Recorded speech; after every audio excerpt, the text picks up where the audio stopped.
Hello दोस्तों, digital CA में आपका फिर से स्वागत है। दोस्तों, आज जो हम आपके लिए वीडियो लेकर आए हैं उसमें आपको बताएंगे कि अगर किसी ने हमारे पैन नंबर पे कोई फेक जीएसटी नंबर ले रखा है तो उसकी कंप्लेंट किस तरह करते हैं। चलिए शुरू करते हैं हमारा आज का वीडियो। दोस्तों, सबसे पहले ये जानते हैं कि किसी ने हमारे पैन नंबर पे कोई जीएसटी नंबर ले रखा है या नहीं। तो जीएसटी साइट पर हम इस तरह सर्च करते हैं।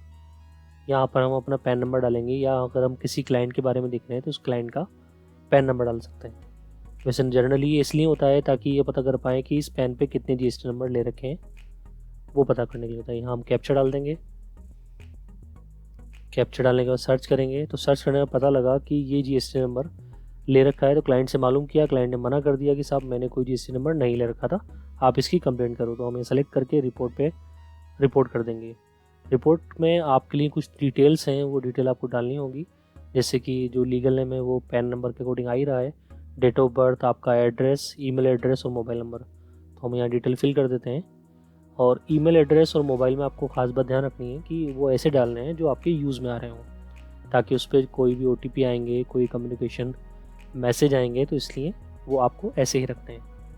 यहाँ हम ईमेल एड्रेस डाल देते हैं, यहाँ हम मोबाइल नंबर डाल देंगे।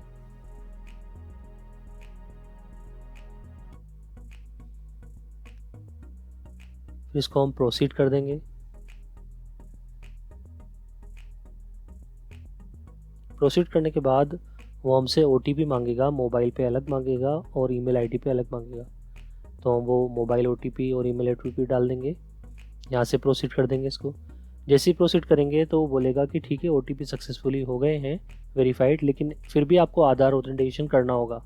तो हम उस पर क्लिक करने के बाद ये पेज खुल जाएगा।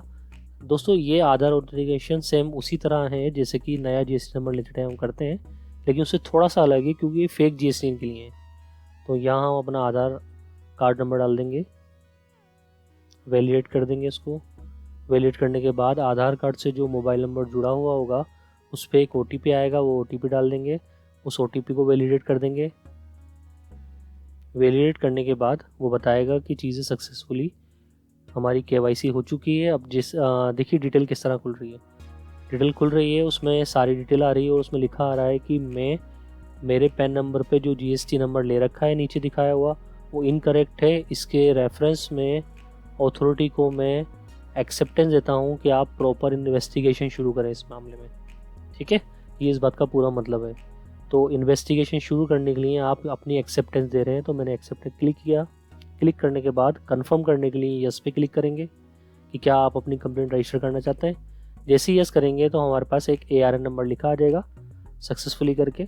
अब इस ARN नंबर को हम ट्रैक भी कर सकते हैं। तो ट्रैक कैसे करेंगे, नॉर्मली जैसे हम कोई भी ARN नंबर सर्च करते हैं वैसे सर्च कर लेंगे। तो हम GST पोर्टल की साइट पे दोबारा जाएंगे, सर्च ट्रैक एप्लीकेशन स्टेटस में सर्च करेंगे, रजिस्ट्रेशन पे क्लिक करेंगे, ARN नंबर डाल देंगे।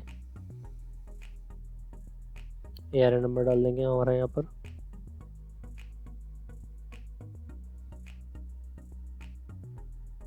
आपको देखो यहाँ डिटेल दिखाएगा कि ये किस चीज़ का ARN है।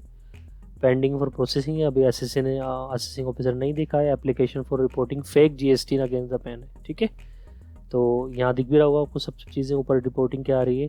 जैसे ही असेसिंग ऑफिसर इस पर कोई एक्शन लेगा तो वो यहाँ स्टेज 2 में दिखाई देगा। ठीक है।